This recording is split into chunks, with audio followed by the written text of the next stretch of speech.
ಕೋಡಿಮಠದ ಶಿವಾನಂದ ಶಿವಯೋಗಿ ರಾಜೇಂದ್ರ ಸ್ವಾಮಿಗಳು ಭವಿಷ್ಯ ನುಡಿಯುವುದರಲ್ಲಿ ಸಾಕಷ್ಟು ಜನಪ್ರಿಯತೆಯನ್ನು ಗಳಿಸಿಕೊಂಡಿರುವುದು ನಿಮಗೆ ತಿಳಿದಿರುವ ವಿಚಾರವಾಗಿದೆ.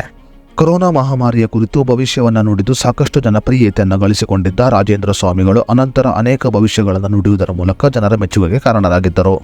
ಈ ನಡುವೆ ಶಿವಾನಂದ ಶಿವಯೋಗಿ ರಾಜೇಂದ್ರ ಸ್ವಾಮಿಗಳು ರಾಜ್ಯದ ಮುಖ್ಯಮಂತ್ರಿಯಾಗಿರುವ ಸಿದ್ದರಾಮಯ್ಯ ಅವರ ಬಗ್ಗೆ ಭವಿಷ್ಯವನ್ನು ನುಡಿದಿದ್ದಾರೆ.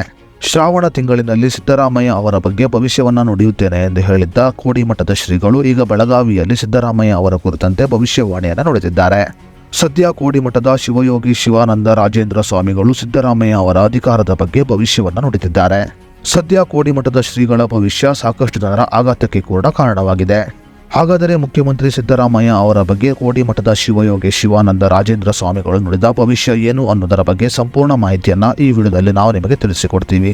ಅದಕ್ಕೂ ಮುನ್ನ ನೀವಿನ್ನು ವಿಡಿಯೋನ ಲೈಕ್ ಮಾಡಿಲ್ಲ ಅಂದರೆ ಈಗಲೇ ಲೈಕ್ ಮಾಡಿ ಮತ್ತು news one Kannada YouTube channel subscribe ಮಾಡಿಕೊಂಡಿಲ್ಲ ಅಂದರೆ ಈಗಲೇ ಸಬ್ಸ್ಕ್ರೈಬ್ ಮಾಡಿಕೊಳ್ಳಿ. ಕೆಲವು ದಿನಗಳ ಹಿಂದೆ ಕೋಡಿಮಠದ ಶಿವಾನಂದ ಶಿವಯೋಗಿ ರಾಜೇಂದ್ರ ಸ್ವಾಮಿಗಳು ದೇಶದಲ್ಲಿ ದೊಡ್ಡ ಅವಾಂತರ ನಡೆಯಲಿದೆ ಎಂದು ಭವಿಷ್ಯವನ್ನು ನುಡಿದಿದ್ದರು. ಅದೇ ರೀತಿಯಲ್ಲಿ ಕೇರಳದಲ್ಲಿ ಗುಡ್ಡ ಕುಸಿತ ಸಂಭವಿಸಿದ್ದು ಸಾಕಷ್ಟು ಜನರು ತಮ್ಮ ಪ್ರಾಣವನ್ನು ಕಳೆದುಕೊಂಡಿದ್ದಾರೆ. ಸದ್ಯ ರಾಜ್ಯ ರಾಜಕೀಯದ ಬಗ್ಗೆ ಭವಿಷ್ಯವನ್ನು ನುಡಿದಿರುವ ಶಿವಯೋಗಿ ಶಿವಾನಂದ ರಾಜೇಂದ್ರ ಸ್ವಾಮಿಗಳು ರಾಜ್ಯದಲ್ಲಿ ಮುಖ್ಯಮಂತ್ರಿ ಬದಲಾಗುವ ಬಗ್ಗೆ ಕೂಡ ಭವಿಷ್ಯವಾಣಿಯನ್ನು ನುಡಿದಿದ್ದಾರೆ. ಹೌದು, ರಾಜ್ಯ ರಾಜಕೀಯದ ಬಗ್ಗೆ ಭವಿಷ್ಯವನ್ನು ನುಡಿದ ಕೋಡಿಮಠದ ಶ್ರೀಗಳು ಒಬ್ಬ ಸನ್ಯಾಸಿ ತಪಸ್ಸಿಗೆ ಕುಳಿತ ಸಮಯದಲ್ಲಿ ಒಬ್ಬ ಬೇಡ ಜಿಂಕೆಯನ್ನು ಅಟ್ಟಿಸಿಕೊಂಡು ಬರುತ್ತಾನೆ. ಇನ್ನು ಜಿಂಕೆಯನ್ನು ಅಟ್ಟಿಸಿಕೊಂಡ ಆ ಬೇಟೆಗಾರ ಸನ್ಯಾಸಿಯ ಬಳಿ ಜಿಂಕೆಯಲ್ಲಿ ಓಡಿ ಹೋಗಿರುವುದನ್ನು ನೀನು ನೋಡಿದ್ದೀಯಾ ಎಂದು ಪ್ರಶ್ನೆಯನ್ನ ಕೇಳುತ್ತಾನಂತೆ.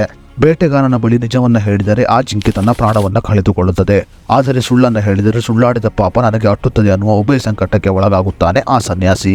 ಇನ್ನು ಈ ಸಂದಿಗ್ಧ ಪರಿಸ್ಥಿತಿಯಲ್ಲಿ ಮಾತನಾಡಿದ ಸನ್ಯಾಸಿ ಯಾವುದು ನೋಡಿತೋ ಅದು ಮಾತನಾಡಲ್ಲ, ಯಾವುದು ಮಾತನಾಡಿತೋ ಅದು ನೋಡಲ್ಲ ಎಂದು ಉತ್ತರಿಸುತ್ತಾನೆ. ಅದೇ ರೀತಿಯಲ್ಲಿ ರಾಜ್ಯ ರಾಜಕೀಯದ ಬಗ್ಗೆ ಮಾತನಾಡಿದ ರಾಜೇಂದ್ರ ಸ್ವಾಮಿಗಳು ಈ ರೀತಿಯಾಗಿ ಮಾರ್ಮಿಕವಾಗಿ ಉತ್ತರವನ್ನು ನೀಡಿದ್ದಾರೆ. ಅದೇ ರೀತಿಯಲ್ಲಿ ರಾಜ್ಯ ರಾಜಕೀಯದ ಬಗ್ಗೆ ಮಾತನಾಡಿದ ಕೋಡಿಮಠದ ಶ್ರೀಗಳು ಕಣ್ಣು ನೋಡುತ್ತದೆ ಆದರೆ ಮಾತನಾಡುವುದಿಲ್ಲ, ಬಾಯಿ ಮಾತನಾಡುತ್ತದೆ ಆದರೆ ನೋಡುವುದಿಲ್ಲ ಎಂದು ಮಾರ್ಮಿಕವಾಗಿ ಉತ್ತರವನ್ನು ನೀಡಿದ್ದಾರೆ.